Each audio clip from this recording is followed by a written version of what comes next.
ಮತ್ತು ಇದು ಕನ್ನಡ ಮೀಡಿಯಂ ಮಕ್ಕಳೇ ಇದನ್ನು ಸ್ವಲ್ಪ ನೋಡ್ಕೊಳ್ಳಿ. ಇಂಗ್ಲೀಷ್ ಮೀಡಿಯಂ ಅವರಿಗೆ ಸಪ್ರೇಟಾಗಿ ಇಂಗ್ಲೀಷ್ ಮೀಡಿಯಮಲ್ಲಿ ಹೇಳ್ಕೊಟ್ಟಿದ್ದೀನಿ, ಅದನ್ನು ಅವ್ರು ನೋಡ್ಕೊಳ್ತಾರೆ. ಓಕೆ, ಇಲ್ಲಿ ಅತಿ ಮುಖ್ಯವಾದಂತಹ ಸೂತ್ರಗಳು.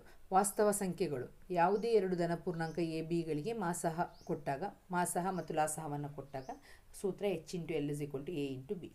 ಹೆಚ್ ಅಂತ ಹೇಳಿದ್ರೆ ಮಾಸಹ, ಎಲ್ ಅಂತ ಹೇಳಿದ್ರೆ ಲಾಸಹ. ಲೆಕ್ಕ ಮಾಡಬೇಕಾದ್ರೂ ಇದು ಯೋಚನೆ ಇರಬೇಕು. ಹೆಚ್ಚಿದ್ದ ಜಾಗದಲ್ಲಿ ಏನಾಗಬೇಕು, ಮಾಸಹ ಬರೀಬೇಕು, ಎಲ್ಲಿದ್ದ ಜಾಗದಲ್ಲಿ ಲಾಸಹ ಬರೀಬೇಕು. ನೆಕ್ಸ್ಟ್ ಅಂಕಗಣಿತದ ಒನ್ ವರ್ಡ್ ಆನ್ಸರ್ ಕೇಳುವಂಥ ಚಾನ್ಸಸ್ ಇದೆ. ಅಂಕಗಣಿತದ ಮೂಲ ಪ್ರಮೇಯವನ್ನು ನಿರೂಪಿಸಿ ಅಂತ ಕೇಳ್ತಾರೆ. ಇದು ಎಲ್ಲ ಪರ್ಫೆಕ್ಟಾಗಿ ಕಲ್ತಿದ್ದೀರಾ ಅಂತ ತಿಳ್ಕೊಳ್ತೀನಿ. ಪ್ರತಿಯೊಂದು ಸಂಯುಕ್ತ ಸಂಖ್ಯೆಯನ್ನು ಅವಿಭಾಜ್ಯಗಳ ಗುಣಲಬ್ಧವಾಗಿ ವ್ಯಕ್ತಪಡಿಸಬಹುದು ಮತ್ತು ಈ ಅಪವರ್ತಿಸುವಿಕೆಯು ಅವಿಭಾಜ್ಯ ಅಪವರ್ತನಗಳು ಘಟಿಸುವ ಕ್ರಮವನ್ನು ಹೊರತುಪಡಿಸಿ ಅನನ್ಯವಾಗಿರುತ್ತೆ. ಸಂಯುಕ್ತ ಸಂಖ್ಯೆ ಅಂತ ಹೇಳಿದ್ರೆ ಏನು ಅಂತ ಕೇಳ್ಬೋದು. ಇಲ್ಲಿ ಸಂಯುಕ್ತ ಸಂಖ್ಯೆ ಅಂತ ಹೇಳಿದ್ದೀರಾ, ಹಾಗಂದರೆ ಏನು ಅಂತ ಕೇಳಿದ್ರೆ ಎರಡಕ್ಕಿಂತ ಹೆಚ್ಚು ಅಪವರ್ತನಗಳನ್ನು ಹೊಂದಿರುತ್ತೆ. ಅಲ್ಲೇ ನೀವು ಅವಿಭಾಜ್ಯ ಅಂತಲೂ ಹೇಳಿದರೆ, ಅವಿಭಾಜ್ಯ ಅಂತ ಹೇಳಿದರೆ ಒಂದು ಮತ್ತು ಅದೇ ಸಂಖ್ಯೆಯನ್ನು ಮಾತ್ರ ಅಪವರ್ತನವಾಗಿ ಹೊಂದಿರುವಂಥ ಸಂಖ್ಯೆಗಳನ್ನು ಅವಿಭಾಜ್ಯ ಸಂಖ್ಯೆಗಳು. ನೆಕ್ಸ್ಟ್ ಬಹುಪದೋಕ್ತಿಗೆ ಬಂದಾಗ ಇದನ್ನು ಬಾಕ್ಸ್ ಹಾಕಿ ನೀವೆಲ್ಲ ಕಲ್ತಿರ್ತೀರ. ರೇಖಾತ್ಮಕ ಬಹುಪದೋಕ್ತಿ ಅಂತ ಹೇಳಿದ್ರೆ ಇದರಲ್ಲಿ ಕೇಳೋ ಚಾನ್ಸಸ್ ಆದರ್ಶ ರೂಪ ಬರೀರಿ AX + B. ಅದರಲ್ಲಿ ಡಿಗ್ರಿ ಕೇಳ್ತಾರೆ. ರೇಖಾತ್ಮಕ ಬಹುಪದೋಕ್ತಿಗೆ ಡಿಗ್ರಿ ಎಷ್ಟು ಅಂತ 1 ಅಂತ ಬರೀತಾರೆ. ಬೇರೆ ರೇಖಾತ್ಮಕ ಬಹುಪದೋಕ್ತಿಯಿಂದ ಕೊಟ್ಟಿರ್ತಾರೆ, ಇದನ್ನು ಕೊಟ್ಟಿರಲ್ಲ. ಆಗ ನೀವು 1 ಶೂನ್ಯತೆಗಳ ಸಂಖ್ಯೆನೂ 1 ಅಂತಲೇ ಬರೆಯೋದು. ಓಕೆನಾ. ನಕ್ಷೆಯವಿದೆ ಸರಳ ರೇಖೆ. ಅದೇ ಥರ ವರ್ಗ ಬಹುಪದೋಕ್ತಿ ಅಂತ ಹೇಳಿದಾಗ ಡಿಗ್ರಿ ಏನು ಬರೀತಾರೆ 2. ಇದು ಕೇಳ್ತಾರೆ ಶೂನ್ಯತೆಗೆ ಎಷ್ಟು ಶೂನ್ಯತೆಗಳು ಸಿಗ್ತದೆ, ಆಗ ನೀವು 2 ಅಂತ ಬರೀತೀರ. ಇದರ ಆದರ್ಶ ರೂಪ ಇದು. ಇಲ್ಲಿ A ≠ ಸಮವಲ್ಲ 0, ಇಲ್ಲಿಯೂ A ಸಮವಲ್ಲ 0 ಅಂತ ಬರೀಬೇಕು. ಇಲ್ಲಿ ಪರವಲಯ. ನೆಕ್ಸ್ಟ್ ಘನ ಬಹುಪದೋಕ್ತಿಗೂ ಇದರ ಡಿಗ್ರಿ ಕೇಳಿದರೆ 3 ಅಂತ, ಇದ್ರ ಘಾತ ಸಂಖ್ಯೆ ಜಾಸ್ತಿ 3 ತಾನೆ, ಆಗ 3 ಅಂತ ಬರಿತೀರಾ. ಶೂನ್ಯತೆಗಳ ಸಂಖ್ಯೆನೂ 3 ಅಂತ ಬರಿತೀರಾ. ಆದರ್ಶ ರೂಪ ಕೇಳಿದ್ರೆ ಇದನ್ನು ಬರಿತೀರಾ. ಇದನ್ನು ಕಲ್ತಿರಬೇಕು. ನೆಕ್ಸ್ಟ್ ವರ್ಗ ಬಹುಪದೋಕ್ತಿಗೆ ಬಂದಾಗ ಶೂನ್ಯತೆಗಳ ಮೊತ್ತ α + β = -b/a ಫಾರ್ಮುಲಾನ ಇಲ್ಲಿ ತಪ್ಪಾಗೋದು ಏನಂದರೆ ಈ ಮೈನಸ್ ಬರೆಯೋದು ಬಿಟ್ಟು ಹೋಗ್ತೀರಾ ಮಕ್ಕಳೇ. ಆ ಮೈನಸನ್ನು ಬಿಡಬೇಡಿ. ಶೂನ್ಯತೆ ಗುಣಲಬ್ಧ α β = c/a. ಮಕ್ಕಳೇ ಈಗ 5 ಸಲ ಬರೆದು ಕಲೀರಿ. ನೀವು ಎಷ್ಟು ಸಲ ಒಂದು ಸಲ ಬರೆದಾಗ ನಿಮ್ಗೆ ಕಲ್ತಿದ್ದೀರಾ ಅಂತ ಹೇಳಿದ್ರೆ ನೆಕ್ಸ್ಟ್ ಒಂದು 15 ನಿಮಿಷ ಬಿಟ್ಟು ಮಾಡಿ ನೋಡಿ. ಬಂದಿದೆ ಅಂತ ಹೇಳಿದ್ರೆ ನೀವು ಕಲ್ತಿದ್ದೀರಾ ಅಂತ. ಆಮೇಲೆ ಒಂದು 2 ಗಂಟೆಗೆ ಬಿಟ್ಟು ಪುನಃ ರಿವೈಸ್ ಮಾಡಿ. 2.5 ದಿನ ಇದೆ. 2.5 ದಿನ ನಿಮಗೆ ನಿಮ್ಮ ಜೀವನದ ಒಂದು ಗೋಲ್ಡನ್ ಪೀರಿಯಡ್ಸ್ ಅಂತ ಹೇಳ್ತೀನಿ ನಾನು. ಯಾಕೆಂದರೆ make the best use of it. ಚೆನ್ನಾಗಿ ಯೂಸ್ ಮಾಡ್ಕೊಳ್ಳಿ, ಕಲೀರಿ. ಸ್ಕೂಲ್ಗೆ ಹೋಗಿ ಹೇಳ್ಕೊಡ್ತಾರೆ ಟೀಚರ್ಸು, ರಿವೈಸ್ ಮಾಡ್ಕೊಳ್ಳಿ. ಓಕೆನಾ. ಶೂನ್ಯತೆಗಳು α ಮತ್ತು β ಆಗಿರುವ ವರ್ಗ ಬಹುಪದೋಕ್ತಿ ಅಂತ ಕೇಳಿದ ತಕ್ಷಣ ಈ ಫಾರ್ಮುಲಾ ನೆನಪಿಡಬೇಕು. ಇಲ್ಲಿ ಏನು ತಪ್ಪು ಮಾಡ್ತೀರಂದರೆ ಇಲ್ಲಿ ಮೈನಸ್ ಬರೆಯೋದ್ರ ಬದಲು ಪ್ಲಸ್ ಬರೀತೀರ, ಅದೇ ತಪ್ಪಾಗೋದು. x² ಮೈನಸ್ ಇರಬೇಕು. ಇಲ್ಲಿ ಇಂಪಾರ್ಟೆಂಟ್. ಇಲ್ಲಿ ಏನೇ ಉತ್ತರ ಬರಲಿ, ಇಲ್ಲಿ ಮೈನಸ್ ಬರೆಯೋದನ್ನು ಮಾತ್ರ ಮರಿಬೇಡಿ. ಇದರಲ್ಲಿ ಲೆಕ್ಕಗಳು ಕೇಳ್ತಾರೆ, ಒಂದು ಮಾರ್ಕಿಗೆ ಕೇಳ್ತಾರೆ ಮಾಡಿ ಅಂತ. ಮೊತ್ತಗಳನ್ನ ಕೊಟ್ಟು ಗುಣಲಬ್ಧ ಕೊಟ್ಟು ಹಾಕಿ ಇದಕ್ಕೆ ವರ್ಗ ಬಹುಪದೋಕ್ತಿಯನ್ನು ಮಾಡಿ ಅಂತ ಕೊಡ್ತಾರೆ. ಇದನ್ನು ಫಾರ್ಮುಲಾವನ್ನು ಪರ್ಫೆಕ್ಟಾಗಿ ಕಲ್ತಿರ್ಬೇಕು. ನೆಕ್ಸ್ಟ್ ಲೆಸನ್ ವರ್ಗ ಸಮೀಕರಣಕ್ಕೆ ಬಂದಾಗ ಆದರ್ಶ ರೂಪ ಕೇಳ್ತಾರೆ. ಆದರ್ಶ ರೂಪ ax² + bx + c = 0. ಶೋಧಕ ಗೊತ್ತಿದೆ, δ = b² - ac. ಆಗ ಡೆಲ್ಟಾ ಇದು ಇಂಪಾರ್ಟೆಂಟ್. ಇದರಲ್ಲಿ ಶೋಧಕದ ಸ್ವಭಾವವನ್ನು ವಿವೇಚಿಸಿ ಅಂತ ಪ್ರಶ್ನೆ ಬಂದ ತಕ್ಷಣ b² - 4ac ದೊಡ್ಡದಾಗಿದ್ದರೆ, 0ಗಿಂತ ದೊಡ್ಡದು ಅಂದರೆ 1, 2, 3 ಯಾವುದೇ ನಂಬರ್ ಪ್ಲಸ್ ನಂಬರ್ ಬಂದರೆ ನೀವೇನಂತ ಬರೀಬೇಕು, ಮೂಲಗಳು ವಾಸ್ತವ ಮತ್ತು ಭಿನ್ನ ಅಂತ ಬರೀಬೇಕು. ಅದೇ ಏನಾದರೂ ಸಮ =0 ಈ ಲೆಕ್ಕ ಮಾಡಿದಾಗ =0 ಬಂದಾಗ ವಾಸ್ತವ ಮತ್ತು ಸಮ ಅಂತ ಬರಿತೀರ. ಮೂಲಗಳು ವಾಸ್ತವ ಮತ್ತು ಸಮ ಅಂತ ಬರಿತೀರ. ಇಲ್ಲಿ 0ಗಿಂತ ಕಡಿಮೆ ಆದರೆ, 0ಗಿಂತ ಕಡಿಮೆ ಅಂತ ಹೇಳಿದ್ರೆ ಮೈನಸ್ ಬರುವಂಥ ಸಂಖ್ಯೆಗಳು -1 ಆಗಿರ್ಬೋದು, -10 ಆಗಿರ್ಬೋದು, ಯಾವುದೇ ಮೈನಸ್ ಚಿಹ್ನೆಯನ್ನು ಹೊಂದಿ ಬರುವಂತಹ ಸಂಖ್ಯೆಗಳನ್ನು ನಾವೇನಂತೀವಿ, ವಾಸ್ತವ ಮೂಲ ಹೊಂದಿರುವುದಿಲ್ಲ ಅಂತ ಬರಿತೀವಿ ಅದರ ಸ್ವಭಾವವನ್ನು. ನೆಕ್ಸ್ಟ್ ಲೆಸನ್ 2 ಚರಾಕ್ಷರವಿರುವ ರೇಖಾತ್ಮಕ ಸಮೀಕರಣಗಳ ಜೋಡಿ. ಮಕ್ಕಳು ಇದನ್ನು ನೀವು ಕಲ್ತಿರ್ತೀರ. ಇಲ್ಲಿ ಹೇಗೆ ಅಂತ ಹೇಳಿದ್ರೆ ಛೇದಿಸುವ ರೇಖೆ ಅಂತ ಕೇಳಿ ನೀವು ಬರೀರಿ ಅಂತ ಹೇಳಿದ್ರೆ ಇದನ್ನು ಬರಿಬೇಕಾಗುತ್ತೆ. ಒಂದು ವೇಳೆ ಅವರು ಛೇದಿಸುವ ರೇಖೆಗಳು ಅಂತ ಕೇಳಿದ್ರೆ ನೀವು ಇದನ್ನು ಬರಿಬೇಕಾಗುತ್ತೆ. ಇದನ್ನು ಕೊಟ್ಟರೆ ನೀವು ಛೇದಿಸುವ ರೇಖೆ, ಅಥವಾ ಇದನ್ನು ಕೊಟ್ಬಿಟ್ಟು ಎಷ್ಟು ಪರಿಹಾರ ಇದೆ ಅಂತ ಕೇಳ್ತಾರೆ. ಆಗ ನೀವು ಅನನ್ಯ ಪರಿಹಾರ, ಒಂದು ಪರಿಹಾರ, ಅನನ್ಯ ಅಂತ ಹೇಳಿದ್ರು ಒಂದು ಪರಿಹಾರ ಅಂತ ಹೇಳಿದ್ರು ಸೇಮ್. ಮತ್ತು ಇದೆಂತಹ ಜೋಡಿ ಅಂತ ಕೇಳಿದ್ರೆ ಸ್ಥಿರ ಜೋಡಿ. ಆಗ ಈ ಸ್ಥಿರ ಜೋಡಿ ಇದ್ದು ಛೇದಿಸುವ ರೇಖೆ ಆದರೆ ಏನು ಅಂತ ಹೇಳಿದಾಗ ನೀವು ಕಂಡೀಷನನ್ನು ಇದು ಬರಿಬೇಕಾಗುತ್ತೆ. ಹಾಗೆ ಎಲ್ಲವೂ ಸಮ ಇದ್ದಾಗ ಆಯ್ಕೆಗೊಳ್ಳುವ ರೇಖೆ, ಅಪರಿಮಿತ ಪರಿಹಾರ, ಸ್ಥಿರ ಜೋಡಿ. ಯಾವುದನ್ನು ಆಚೆ ಅಪರಿಮಿತ ಪರಿಹಾರ ಇರುವಂಥದ್ದು ಅನುಪಾತ ಹೇಗಿರ್ತದೆ ಅಂತ ಕೇಳಿದ್ರೆ ಈ ರೀತಿ ಬರಿತೀರ. ಲೆಕ್ಕ ಮಾಡುವಾಗ ಬರುತ್ತೆ ಈ ಥರದ್ದು. ಅರ್ಥ ಆಯ್ತಲ್ವ. ನೆಕ್ಸ್ಟ್ ಸಮಾಂತರ ರೇಖೆಗಳು ಅಂತ ಹೇಳಿದ್ರೆ ಈ ರೀತಿ ಇರುತ್ತೆ. a1/a2 = b1/b2 ಆದರೆ ಯಾವುದು ಸಮವಲ್ಲ, c1/c2 ಸಮವಲ್ಲ, ಪರಿಹಾರ ಇಲ್ಲ, ಅಸ್ಥಿರ ಜೋಡಿ. ನೆಕ್ಸ್ಟ್ ಲೆಸನ್ ಸಮಾಂತರ ಶ್ರೇಣಿಗಳು. ಸಮಾಂತರ ಶ್ರೇಣಿಗಳ ಎನ್ನನೇ ಪದ an = a + n - 1 × d ಲೆಕ್ಕ ಮಾಡಲಿಕ್ಕೂ ಕಲ್ತಿರಬೇಕು. ಸಮಾಂತರ ಶ್ರೇಣಿ 10 ಪದಗಳ ಮೊತ್ತ, ಆಗ n/2 × 2a + n - 1 × ಡಿ. ಇಲ್ಲಿ ಇನ್ನೂ ಬರುವಂಥದ್ದು ಏನಂತ ಹೇಳಿದ್ರೆ, ಮೊದಲ ಪದ ಮತ್ತು ಕೊನೆಯ ಪದವನ್ನು ಕೊಟ್ಟಾಗ ಸ್ವಲ್ಪ ಬಿಟ್ಟು ಹೋಗ್ಬಿಟ್ಟಿದೆ. ಮೊದಲ ಪದ ಮತ್ತು ಕೊನೆಯ ಪದ ಕೊಟ್ಟಾಗ ಮೊತ್ತವನ್ನು ಕಂಡುಹಿಡಿಯೋ ಸೂತ್ರ ಅಂತ ಕೇಳಿದಾಗ n/2 ಇಂಟು a+l ಅದನ್ನೊಂದು ಸೂತ್ರ ಕಲ್ತಿರಬೇಕು.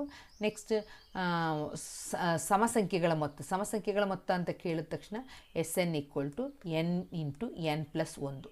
ಅದೇ ಥರ ಸ್ವಾಭಾವಿಕ ಸಂಖ್ಯೆಗಳ ಮೊತ್ತ ಅಂತ ಕೇಳಿದ ತಕ್ಷಣ SN, ಎಲ್ಲದಕ್ಕೂ SN. ಸ್ವಾಭಾವಿಕ ಸಂಖ್ಯೆಗಳು ಅಂತ ಹೇಳಿದ ತಕ್ಷಣ n ಇಂಟು n+1/2 ಸ್ವಾಭಾವಿಕ ಸಂಖ್ಯೆಗಳು. ಬೆಸ ಸಂಖ್ಯೆಗಳ ಮೊತ್ತ, ಎಲ್ಲವೂ ಮೊತ್ತಗಳೇ ಮಕ್ಕಳೇ. ಬೆಸ ಸಂಖ್ಯೆಗಳ ಮೊತ್ತ ಅಂತ ಕೇಳಿದಾಗ ಅದಕ್ಕೂ SN = n².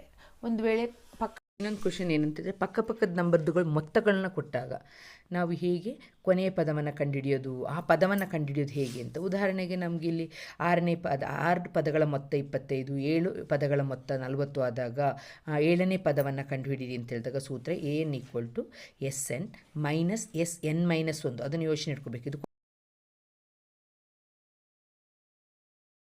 ಇಷ್ಟು ಸೂತ್ರಗಳನ್ನು ಕಲ್ತಿರ್ಬೇಕು ಮಕ್ಕಳೇ, ಅರ್ಥ ಆಯ್ತಲ್ಲ. ಇದ್ರ ಜೊತೆಗೆ ಈ ಸೂತ್ರಗಳನ್ನು ಕಲ್ತಿರ್ಬೇಕು. ಸೂತ್ರಗಳನ್ನು ಕಲ್ತಿದ್ರೆ ನೀವು ಈಸಿಯಾಗಿ ಲೆಕ್ಕಗಳನ್ನು ಮಾಡ್ಕೊಂಡು ಹೋಗ್ಬೋದು. ನೆಕ್ಸ್ಟ್ ಇಲ್ಲಿ ತೇಲ್ಸನ ಪ್ರಮೇಯ ಅದರ ಇದನ್ನು ವಾಕ್ಯವನ್ನು ಕಲ್ತಿರ್ಬೇಕು. ಯಾಕೆ ಹೇಳಿ, ನಿಮಗೆ ಕನ್ಫ್ಯೂಸ್ ಆಗುತ್ತೆ. ತೇಲ್ಸನ ಪ್ರಮೇಯ ಮತ್ತು ತೇಲ್ಸನ ಉಪಪ್ರಮೇಯ. ತೇಲ್ಸನ ಪ್ರಮೇಯ ಅಂತ ಹೇಳಿದ್ರೆ ನಿಮ್ಗೆ ಗೊತ್ತಿದೆ AD/DB ಲೆಕ್ಕ ಮಾಡಲಿಕ್ಕೆ ಬೇಕಾಗುತ್ತೆ, ಮತ್ತು AE/EC. ಉಪಪ್ರಮೇಯ ಏನಂತ ಹೇಳ್ತಾರೆ, AD/AB ಮತ್ತು AE/AC. ನೆಕ್ಸ್ಟು DE/BC ಲೆಕ್ಕ ಮಾಡಬೇಕಾದ್ರೆ ಇದು ಬೇಕಾಗುತ್ತೆ. ನೆಕ್ಸ್ಟ್ ಇಲ್ಲಿ ನಿಮಗೆ ಅದಕ್ಕಿಂತ ಮೊದಲು ಇಲ್ಲಿ ತೇಲ್ಸನ ಪ್ರಮೇಯ ಮತ್ತು ಕೋನ ನಿರ್ಧಾರಕ ಅದರದ್ದೆಲ್ಲ ಸ್ಟೇಟ್ಮೆಂಟನ್ನು ಕಲ್ತಿರ್ಬೇಕು. ಅಂದರೆ ವಾಕ್ಯನ ಕಲ್ತಿರಬೇಕು. ಅನುರೂಪ ಕೋನಗಳು ಅಂತ ಬಂದ ತಕ್ಷಣ ಅದು ಅನುರೂಪ ಕೋನಗಳು ಸಮವಾಗಿದ್ದರೆ ಅಂತ ಬಂದ ತಕ್ಷಣ ನಿಮಗೆ ಅದನ್ನು ಯಾವ ಪ್ರಮೇಯ ಅಂತ ಐಡೆಂಟಿಫೈ ಮಾಡಲಿಕ್ಕೆ ಸ್ವಲ್ಪ ಇದಾಗುತ್ತೆ. ಅದಕ್ಕೋಸ್ಕರ ತೇಲ್ಸನ ಪ್ರಮೇಯನ ಪರ್ಫೆಕ್ಟಾಗಿ ಕಲ್ತಿರಬೇಕು. ಕೋನ ನಿರ್ಧಾರಕ ಎಲ್ಲವೂ ಹೇಗಿದೆ ಹಾಗೆ ಸರಿಯಾಗಿ ಕಲ್ತಿರಬೇಕು. ನೆಕ್ಸ್ಟ್ PF ನಿರ್ದೇಶಾಂಕ ಗಣಿತದ್ದು ಸೂತ್ರ x2 - x1² + y2 - y1 ದೂರ ಕಂಡುಹಿಡಿಬೇಕು ಅಂತ ಹೇಳಿದ ತಕ್ಷಣ ಇದೇ ಫಾರ್ಮುಲಾವನ್ನು ಯೂಸ್ ಮಾಡಬೇಕಾಗತ್ತೆ. ಒಂದು ವೇಳೆ ಅವರು ಇಲ್ಲಿ ಮೂಲ ಬಿಂದು 0, 0 ಇರುವ ದೂರ ಅಂತೆಲ್ಲ ಕೇಳೋದಕ್ಕೆ ನೀವು ಕನ್ಫ್ಯೂಸ್ ಆಗುವಂಥ ಅವಶ್ಯಕತೆ ಇಲ್ಲ. x². ಒಂದು ವೇಳೆ ಇಲ್ಲಿ P(x, y) ಬದಲಿ a ಮತ್ತು b ಅಂತ ದೂರ ಅಂತ ಕೊಟ್ಟರೆ ಇದನ್ನ ರೂಟ್ ಅಂತ ಏನು ಮಾಡ್ತೀರಿ, a² + a ಇದ್ದ ಜಾಗ xy ಇದ್ದ ಜಾಗದಲ್ಲಿ AB ಬರೀತೀರ. ಅದರ ಬದಲಿ ನಂಬರ್ ಇದ್ದರೆ ನಂಬರ್ ಹಾಕಿ ಕೂಡಿಸಿ ವರ್ಗಮೂಲ ತೆಗೆದು ಇಡ್ತೀರ.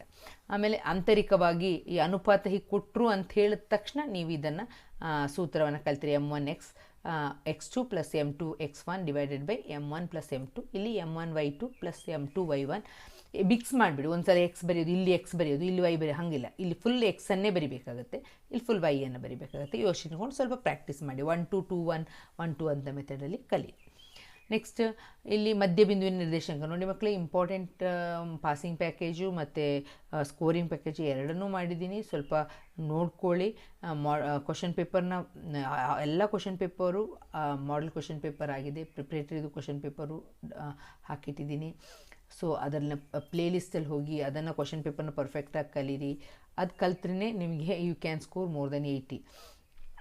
ಸೊ ಇದನ್ನು P(x1, y1) ಯಾಕೆಂತ ಹೇಳಿದ್ರೆ ಒಂದು ಥರ ಪ್ರಶ್ನೆ ಕೊಟ್ಟಾಗ ಅದೇ ಥರದ ಪ್ರಶ್ನೆಗಳಿರ್ತದೆ, ಅದನ್ನೇ ಎಕ್ಸ್ಪೆಕ್ಟ್ ಮಾಡಬೇಕು. ಆದರೂ ರಿಪೀಟ್ ಆಗೇ ಆಗುತ್ತೆ. ಇಷ್ಟು ಸಲ ಇಲ್ಲಿ ತನಕ ನೀವು ಎಕ್ಸಾಮನ್ನು ಫೇಸ್ ಮಾಡಿ ನಿಮಗೆ ಗೊತ್ತಾಗಿದೆ ಹೇಗೆ ಬಂದಿದೆ, ಕ್ವಶನ್ ಪ್ಯಾಟರ್ನ್ ಹೇಗಿದೆ, ಮಾಡೆಲ್ ಕ್ವಶನ್ ಪೇಪರಿಂದ ಹೇಗೆ ತೊಗೊಂಡಿದ್ದಾರೆ. ಸೊ ಅದು ನಿಮಗೀಗ ಒಂದು ಸ್ವಲ್ಪ ಧೈರ್ಯವನ್ನು ಕೊಟ್ಟಿರ್ಬೋದು. ಸೊ ಪ್ರಿಪೇರ್ ಆಗೋದು ಹಾಗೆ ಕ್ವಶನ್ ಪೇಪರ್ನ ಸಾಲ್ವ್ ಮಾಡಿ ಪ್ರಿಪೇರ್ ಆಗಬೇಕು.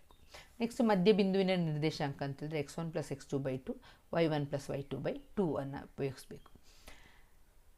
ನೆಕ್ಸ್ಟು ಇಲ್ಲಿ m1:m2 ಅಥವಾ ಈ ರೀತಿ ಅಲ್ಲದಿದ್ದರೂ ಇದೇ ಫಾರ್ಮುಲಾವನ್ನು ಉಪಯೋಗಿಸಿ ಬೇಕಾದರೂ ಯಾವ ಅನುಪಾತದಲ್ಲಿ ಅಂತ ಹೇಳೋದನ್ನು ಮಾಡಲಿಕ್ಕೆ ಗೊತ್ತಿರಬೇಕು. ಓಕೆನಾ. ನೆಕ್ಸ್ಟ್ ತ್ರಿಕೋನಮಿತಿಯ ಪ್ರಸ್ತಾವನೆ. ಪಾರ್ಶ್ವ,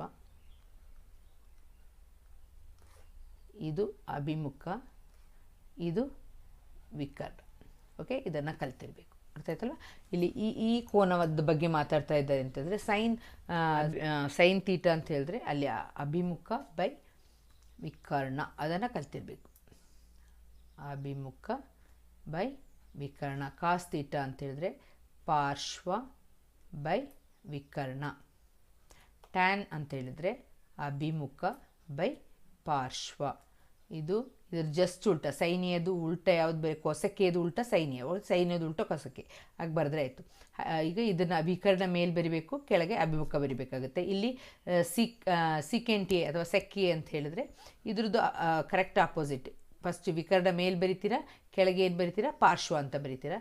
ಕಾಟಿಯೆ ಅಂತ ಹೇಳಿದ್ರೆ ಮೇಲೆ ಪಾರ್ಶ್ವ ಬರಿತೀರಾ, ಕೆಳಗೆ ಅಭಿಮುಖ ಅಂತ ಬರಿತೀರಾ. ಅದನ್ನು ಬರೆದಿಟ್ಟಿದ್ದಾರೆ ಅಷ್ಟೇ, ಅರ್ಥ ಆಯ್ತಾ? ಈಗ ನಿಮಗೆ ಅಭಿಮುಖ ಯಾವುದು ಪಾರ್ಶ್ವ ಯಾವುದು ಅಂತ ಗೊತ್ತಾಯಿತು. ಆಗ ಇದನ್ನು ಏನು ಆಪೋಸಿಟ್ ಬೈ ಅಡ್ಜಸೆಂಟ್ ಅಂತ ಬೇಕಾದರೂ ಕಲ್ತಿದ್ರೆ ಹಾಗೆ ಬೇಕಾದರೂ ಮಾಡ್ಬೋದು. ಆಮೇಲೆ ಇದ್ರ ಬೆಲೆಯನ್ನು ಪರ್ಫೆಕ್ಟಾಗಿ ಕಲ್ತಿರಬೇಕು. ಇದು ಕಲ್ತಿದ್ರೆ ಇಲ್ಲಿ ಗಂಟ ಕಲ್ತಿದ್ದೀರ ಅಂತ ಹೇಳಿದ್ರೆ ಕೆಳಗಿರೋದನ್ನೆಲ್ಲ ಉಲ್ಟಾ ಬರೆದ್ರೆ ಆಯಿತು. ಕೊಸೆಕೆಗೆ ಸೈನಿಯದು ಉಲ್ಟಾ ಬರೀಬೇಕು, ಸೀಕೆಂಟೆಗೆ ಕಾಸಿಯದು ಉಲ್ಟಾ ಬರೀಬೇಕು, ಕಾಟಿಯಗೆ ಟ್ಯಾನಿಯದು ಉಲ್ಟಾ ಆನ್ಸರ್ನ ತಲೆ ಕೆಳಗೆ ಮಾಡಿ ಬರೆದ್ರೆ ಆಯಿತು, ಅರ್ಥ ಆಯ್ತಲ್ವ? ಉತ್ಕ್ರಮ ಮಾಡಿ ಬರೆಯೋದು. ನೆಕ್ಸ್ಟ್ ವೃತ್ತಗಳು. ವೃತ್ತದಲ್ಲಿ ಇದನ್ನು ವೃತ್ತದ ಛೇದಕ ಅಂತ ಹೇಳಿದ್ರೆ ಏನು ಅಂತ, ವೃತ್ತದ ಛೇದಕ ಅಂತ ಹೇಳಿದ್ರೆ ಈ ಚಿತ್ರದಲ್ಲಿ ನೋಡಿ ಈ ರೀತಿ ಇರುತ್ತೆ, ಇದು ಛೇದಕ. ಓಕೆ, ಸ್ಪರ್ಶಕ ಅಂತ ಹೇಳಿದ್ರೆ ನಿಮ್ಗೆ ಗೊತ್ತಿದೆ, ಪ್ರಮೇಯದಲ್ಲಿ ಹೀಗೆ ಹೋಗಿದ್ದೆಲ್ಲ ಇದು ಸ್ಪರ್ಶಕ. ಓಕೆ, ವೃತ್ತದ ಅಲ್ಲಿ ಒಂದೇ ಒಂದು ಬಿಂದುವಿನಲ್ಲಿ ಛೇದಿಸೋದು, ಅದು ಇಂಪಾರ್ಟೆಂಟ್. ಈ ಪಾಯಿಂಟ್ ಒಂದೇ ಬಿಂದುವಿನಲ್ಲಿ ಛೇದಿಸ್ತದೆ ವೃತ್ತ ಸ್ಪರ್ಶಕ, ಇದು 2 ಬಿಂದುವಿನಲ್ಲಿ ಛೇದಿಸ್ತದೆ. ಸಂಬಂಧಿಸಿದಂತೆ ಇದು ಸೂತ್ರಗಳು ಹೇಳಿದ್ರೆ 3 ತ್ರಿಜ್ಯಾಂತರ ಖಂಡದ ವಿಸ್ತೀರ್ಣ, ಇದನ್ನು ಕಲ್ತಿರ್ಬೇಕು ಮಗಳೇ. θ/360 × πr². ತ್ರಿಜ್ಯಾಂತರ ಖಂಡದ ಕಂಸದ ಉದ್ದ θ/360 × 2π. ನೆಕ್ಸ್ಟ್ ವೃತ್ತಖಂಡದ ವಿಸ್ತೀರ್ಣ. ವೃತ್ತಖಂಡದ ವಿಸ್ತೀರ್ಣ ಅಂತ ಹೇಳಿದ್ರೆ ಏನಂತ ಹೇಳಿದ್ರೆ ಮಕ್ಕಳೇ, ಈ ರೀತಿ ಇರ್ತದಲ್ವ ಚಿತ್ರ. ಈಗ ವೃತ್ತ ಈ ರೀತಿ ಕೊಟ್ಟಿರ್ತಾರೆ, ಇದು ನಮಗೆ ಕೋನ ಗೊತ್ತಿದ್ರೆ ಗೊತ್ತು. ಇದನ್ನು ಹೀಗೆ ಹಾಕಿ ಇದನ್ನು ಕೇಳಿದರೆ ಮಕ್ಕಳೇ, ಇದು ಖಂಡದ ವಿಸ್ತೀರ್ಣ ಅಂತ ಹೇಳಿದ್ರೆ ಫಸ್ಟ್ ಏನು ಮಾಡಬೇಕು, ತ್ರಿಜ್ಯಾಂತರ ಖಂಡದ ವಿಸ್ತೀರ್ಣ ಮಾಡಿ ಇದು ಫುಲ್ಲನ್ನು ಮಾಡಿ, ಆಮೇಲೆ ಈ ತ್ರಿಭುಜದ ವಿಸ್ತೀರ್ಣವನ್ನು ಮೈನಸ್ ಮಾಡಿದ್ರೆ ನನಗೇನು ಸಿಗ್ತದೆ, ಈ ಕೆಳಗಿರುವಂತಹ ವೃತ್ತಖಂಡದ ವಿಸ್ತೀರ್ಣ ಸಿಗ್ತದೆ. ಓಕೆನಾ? ಅದನ್ನು ಸೂತ್ರ ಕೊಟ್ಟಿದ್ದಾರೆ. ಮೇಲ್ಮೈ ವಿಸ್ತೀರ್ಣಗಳು, ಇದನ್ನು ಪರ್ಫೆಕ್ಟಾಗಿ ಕಲ್ತಿರಬೇಕು. ಇದು 5 ಮಾರ್ಕಿಗೆ ಬರುವಂಥ ಕ್ವಶನಲ್ಲಿ ನಮಗೆ ಹಚ್ಚಲಿಕ್ಕಿರುವಂಥದ್ದು. ಇದು ಹಾಕ್ಲಿಕ್ಕೆ ಗೊತ್ತಿದ್ದರೆ 6 ಬೆಲೆ ಕೊಟ್ಟಿರ್ತಾರೆ, ಎಲ್ಲವೂ ಕೊಟ್ಟಿರ್ತಾರೆ ಅದರಲ್ಲಿ ಪುಸ್ತಕದಲ್ಲಿ. ಆಮೇಲೆ ಇಲ್ಲೊಂದು ಕಲಿಬೇಕಾಗಿದ್ದು L² = √h² + r² ಅಂತ ಒಂದು ಫಾರ್ಮುಲಾ ಇದೆ, ಅದನ್ನೊಂದು ಕಲಿಬೇಕು. ಎಲ್ಲಿ ಕಂಡುಹಿಡಿಬೇಕಾದ್ರೆ ಇಲ್ಲಿಗೆ ಉಪಯೋಗ ಆಗುತ್ತೆ, ಇಲ್ಲಿ ಶಂಕುವಿಗೆ ಉಪಯೋಗ ಆಗುತ್ತೆ. ಶಂಕು ಬಂದಾಗ ಎಲ್ಲಿ ಕಂಡುಹಿಡಲಿಕ್ಕೆ, ಎಲ್ ಅಂತ ಹೇಳಿದ್ರೆ ಓರೆ ಎತ್ತರ ಕಂಡುಹಿಡೀರಿ ಅಂತ ಹೇಳಿದಾಗ ನಾವೇನು ಮಾಡಬೇಕಾಗುತ್ತೆ, √h² + r² ಫಾರ್ಮುಲಾ ಇದನ್ನೊಂದು ಕಲ್ತಿರಬೇಕು. ನೆಕ್ಸ್ಟ್ ಸಂಖ್ಯಾಶಾಸ್ತ್ರಕ್ಕೆ ಬಂದಾಗ ಮಧ್ಯಬಿಂದುವನ್ನು ಕಂಡುಹಿಡಿಯೋದು. ಯಾವಾಗ ನಾವು ಸರಾಸರಿ ಕಂಡುಹಿಡಿಬೇಕಾದ್ರೆ ಮಧ್ಯಬಿಂದು ಕಂಡುಹಿಡಿಬೇಕಲ್ವ, ಮೇಲ್ಮಿತಿ ಪ್ಲಸ್ ಕೆಳಮಿತಿ ಭಾಗಿಸು 2 ಮಾಡಬೇಕಾಗತ್ತೆ. ಮತ್ತು ವರ್ಗ ದತ್ತಾಂಶ ಇದು ಸರಾಸರಿದು ಫಾರ್ಮುಲಾ σFi/xi/σFi. ಅಂದಾಜು ಸರಾಸರಿದು ಫಾರ್ಮುಲಾ ಇದು. ಹಂತ ವಿಚಲನ 3 ಫಾರ್ಮುಲಾನು ಕೊಟ್ಟಿದ್ದಾರೆ, ಅದನ್ನು ಫಾರ್ಮುಲಾನ ಕಲ್ತಿಟ್ಕೊಳ್ಳಿ. ನೆಕ್ಸ್ಟು ಬಹುಲಕ ಕಂಡುಹಿಡಿಯೋದು ಫಾರ್ಮುಲಾ L + F1 - F0. ಯಾಕೆಂತಂದರೆ ಇದನ್ನು ಬರೆದರೆ ನಿಮಗೆ ಅರ್ಧ ಮಾರ್ಕ್ ಸಿಗುತ್ತೆ ಮಕ್ಕಳೇ, ಈಸಿ ಪಾಸ್ ಆಗಲಿಕ್ಕೆ. ಆದರೆ ನೀವೇನು ಮಾಡ್ತೀರಿ, ಇಂಟ್ರೆಸ್ಟೇ ಇಲ್ಲ, ಮಧ್ಯಾಂಕ ಇದನ್ನು ಫಾರ್ಮುಲಾನ ಹಾಕಿ. ಓಕೆ, ಇನ್ನೊಂದು 1 ವರ್ಡ್ ಆನ್ಸರ್ ಕೇಳಿರುವಂಥದ್ದು, 3 ಮಧ್ಯಾಂಕ = ಬಹುಲಕ + 2 ಸರಾಸರಿ. ಇದನ್ನು ಹಾಕಿದಾಗ 3 ಕೇಂದ್ರೀಯ ಪ್ರವೃತ್ತಿಗಳನ್ನು ಸಂಬಂಧ ಈ ರೀತಿ ಇದೆ, ಇದನ್ನು ಕಲ್ತಿರಬೇಕು. ನೆಕ್ಸ್ಟ್ ಒಂದು ಘಟನೆ ಸಂಭವನೀಯತೆ ಅಂತ ಹೇಳಿದಾಗ NF/NFS. PFE = NFE/NFS. ಖಚಿತ ಘಟನೆಯ ಸಂಭವನೀಯತೆ 1, ಅಸಂಭವ ಆಗದೇ ಇರುವಂಥದ್ದು ಯಾವುದು, 0 ಘಟನೆ ಸಂಭವನೀಯತೆ.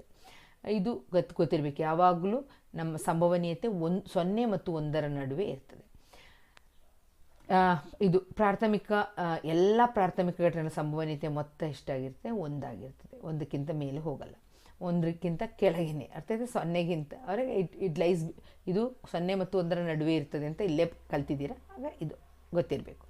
ಮತ್ತು ಇದು ಲೆಕ್ಕ ಮಾಡಲಿಕ್ಕೆ ಬರುತ್ತೆ, PFE + PFE' = 1 ಅಂತ ಯಾವುದಾದ್ರು ಒಂದು ಕೊಟ್ಟಿರ್ತಾರೆ. ಇಲ್ಲಿ 0.5 ಅಂತ ಕೊಟ್ಬಿಟ್ಟು PFE' ಕಂಡಿಡಿರಿ ಅಂದರೆ 1ರಿಂದ ನೀವು 0.5 ಕಳಿಬೇಕಾಗುತ್ತೆ. ಆಗ ನಾವು ಪಾಯಿಂಟ್ ಹಾಕ್ಕೊಂಡು ಕಳಿಯೋದನ್ನು ಕಲಿಸಿರ್ತಾರೆ. ಅಥವಾ ಭಿನ್ನರಾಶಿ ಕೊಟ್ಟಿದ್ದರೆ 1ರಿಂದ ಆ ಭಿನ್ನರಾಶಿಯನ್ನು ಕಲಿತ್ಬಿಟ್ಟು ಉತ್ತರವನ್ನು ಬರಿಬೇಕಾಗುತ್ತೆ. ಇದಿಷ್ಟು short revision of all the formulas. ಎಲ್ಲ ಸೂತ್ರಗಳು ಇದ್ರ ಮೂಲಕ ಕಲ್ತಿದ್ದೀರ ಮಕ್ಕಳೇ.